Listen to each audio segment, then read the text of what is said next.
My name is Bill Thomas. I'm a retired United States Marine Sergeant Major. I spent 26 years in the Marine Corps, and the Marine Corps Reserves.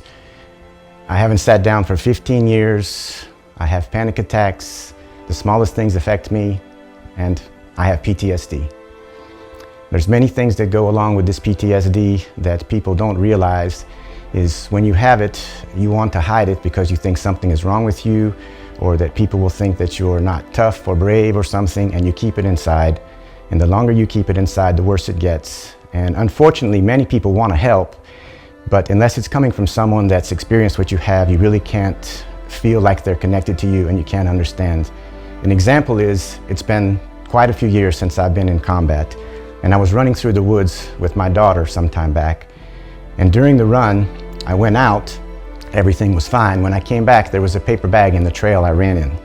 I literally stopped and froze because the first thing I thought was, this is an IED or something. And I didn't know what to do, what was my next step, because it wasn't something I was ready for. And until the person came out of the woods and picked up the bag and I saw they were picking up mushrooms, I literally was frozen, didn't know what to do. This is how I see the world. If I don't know the environment or something changes, I don't feel like I can trust it. When I go to a restaurant, I always sit with my back to the wall so I can see the door. This has been going on for me for over a decade, and I understand how it feels to not be in control of your life when I was in control of so many other things in my life. Probably many of you have a relative or a friend that's going through the same thing, and you've seen some of the same things I have, maybe worse, maybe not as bad. But the thing is, if you don't spend a lot of time with them, you probably don't know they have it because they hide it and keep it inside because they're ashamed of it, or they feel like something is wrong with them. And this is the problem with PTSD. A friend of mine invited me to Costa Rica several years back to a warriors event. They wanted me to be a counselor. And I went in and I spoke with some of the wounded warriors that were going through the same kind of things I dealt with. And by the end of this trip, when I came back, I think I gained more than anyone else did, because when I came back, I was more open, receptive. I did more things that I normally wouldn't do, or I would be reserved because I wasn't comfortable with, and it opened me up to see that nothing was wrong with me. I just needed to learn how to cope with life again. And this is what I would like to bring to many, many other people. And this is where I go into what I want to do.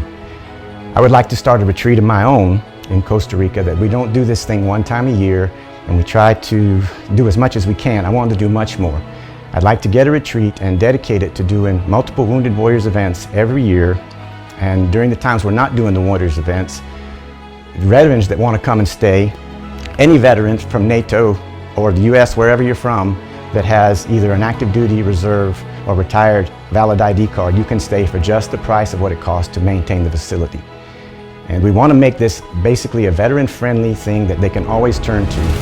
And not only did we get something out of this where we felt better, we became a family. We stayed connected. We still have email addresses, and this expanded their trust group because they knew they could speak to us. I can get calls sometimes at 2 or 3 o'clock in the morning, and it's one of these people that just wants to speak because they're having a hard time, and they can open up to me, and when we hang up the phone, they feel much better.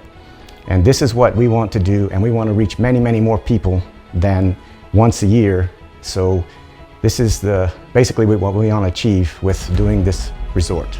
One particular case that stands out in my mind when I went to this Warriors event is there was one individual that showed up. His name was Rick. I won't give his last name. But my friend and I, when we picked him up from the airport, from the time we saw him, we can see that he was closed off. He was not open to communication. He really had a wall up. And through the course of the event, he and I became very good friends. We're still in contact today, him and his wife. And he was really locked into the fact that nobody really understands, nobody gets me. And by the time this was over with, we were hugging, we were having great chats together.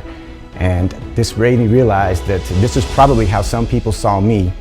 But I got to see firsthand the transition he made, and that's how much this helped this individual. And to this day, we're in communication now. So we are for sure this helps. And the organization and the group sticking together and communicating, this gives long-term help as well, because this has been 2 years and we still communicate and see what's going on. If I have something going on, I send him a message, he'll immediately call me, and vice versa. This is the support we want to set up. So this is not just a one-week thing, this is an ongoing thing. People you can trust and count on, and when you need them, they're going to be there. The property that we've chosen, and the reason we chose Costa Rica, is because for most people this is a huge change from their regular life. It's a change of scenery, the hustle and bustle is gone.